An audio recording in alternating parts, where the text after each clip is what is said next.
weight of choice. The wind howled in mournful dirge across the desolate landscape, mirroring the turmoil within Atum kah'rah-ehlω. The abyss, once a terrifying chasm of unknowable darkness, now felt like a distant memory, a faded scar on the tapestry of his being. He stood on the precipice of a new dawn, but the dawn was shrouded in the ominous shadow of the approaching solar flash. The Keeper's revelation hadn't brought easy answers.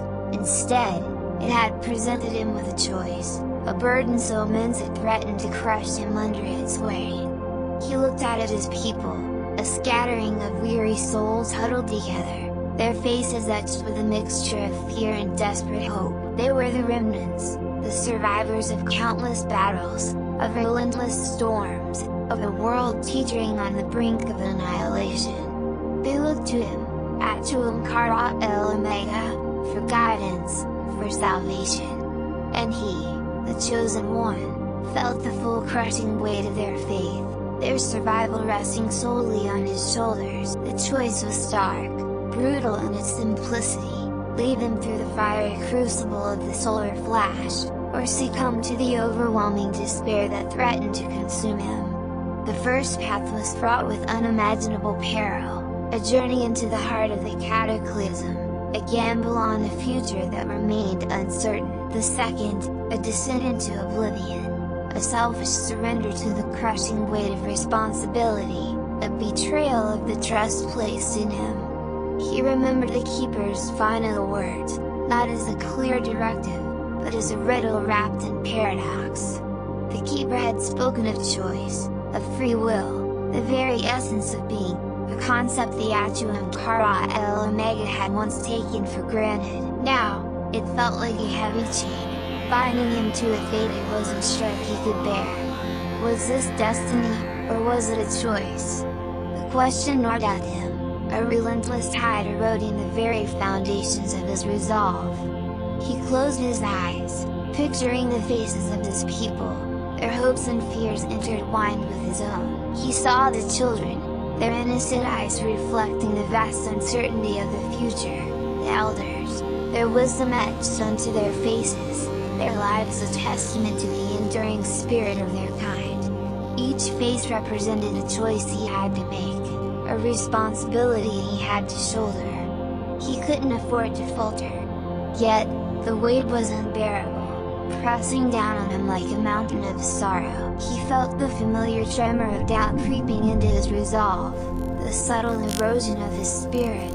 This wasn't just about survival, it was about the very essence of hope, the will to continue, the belief in a future that was yet to be written. He thought of his own past, of his own struggles and losses. He had faced countless battles, overcome seemingly insurmountable odds, but this was different. This wasn't a battle against a tangible enemy, it was a battle against the inevitable, a battle against the very fabric of reality. The enemy was not flesh and blood, but the cosmos itself, indifferent and unforgiving. And he, a mere mortal, was tasked with defying its will. The irony was not lost on him. He, Atum kah'rah-ehlω, the one who had always embraced the storm, who had found strength in chaos, now found himself paralyzed by the immensity of it all. He, the master of the tempest, was being tossed about by a storm far greater than any he had ever encountered.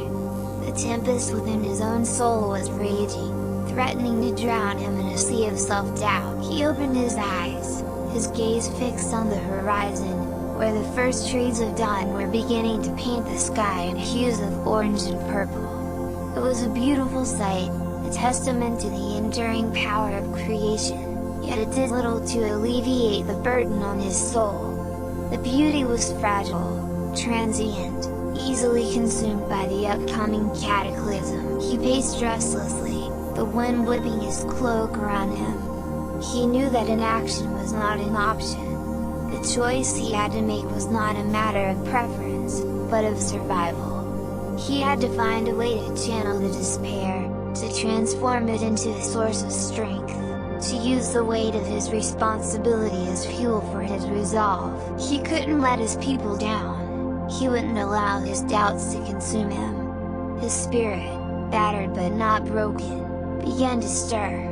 He thought of the Keeper's words again, this time focusing on the implications of free will.